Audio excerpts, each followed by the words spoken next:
I think people understand that the Fed is trapped, that they're caught. And they're caught in a quandary of death by hyperinflation or death by depression.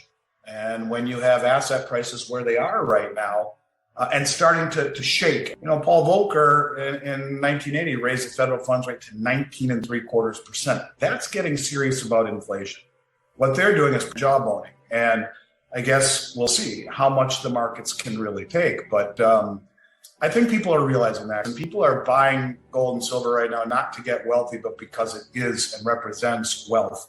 And in a world of asset prices that are so crazy overvalued, there's nothing on the planet that offers the argument that silver does. Of course, price action doesn't support it, the manipulation surrounding it, but from a standpoint of utility in industry, where solar panels are supposed to double or triple in the next year or two, and the same thing with battery-powered vehicles, and in a digital and green application or world where digital and green applications are expanding, there isn't an asset on the planet that offers what silver does in the light of. According to Andy Schectman, people are starting to believe that the Federal Reserve is in a tough spot with the current economic situation. He says that they are caught between the possibility of hyperinflation or a depression, and their actions will determine which outcome occurs. Schectman also notes that asset prices are extremely high right now, and there are concerns about how long the market can continue to perform at this level. He claims that the Federal Reserve's actions, such as job loaning, are being closely monitored to see how they will affect the economy. Schectman states that people are turning to gold and silver as a way to safeguard their wealth, not necessarily to make a profit.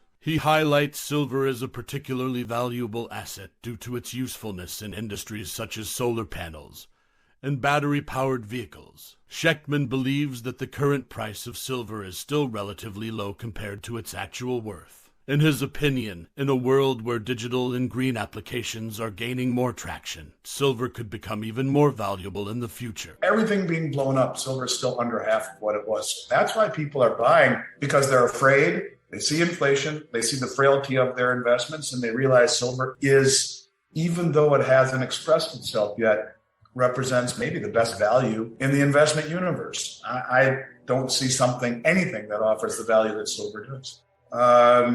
My asset portfolio, which is almost entirely gold and silver, because I don't see a safer place to put it. And along the way, it's tough. You have to have strong fingertips. You have to hang on. You have to trust your conviction.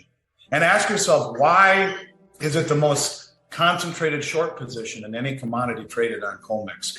Why do they exert so much effort to hold it down when the fundamentals are so extraordinary? And I think one of the things that make it difficult for silver to express itself is the dollar hegemony, where the dollar rules the roost and the government behind it pulls the strings. But what happens if all of a sudden the dollar loses its singular world reserve status? What happens if Saudi Arabia, who is already in negotiations with China to sell oil for yuan, just like Nigeria is already doing? What happens if we see an accentuation of what's going on with Russia? How about the Belt Road Initiative with China connecting 85%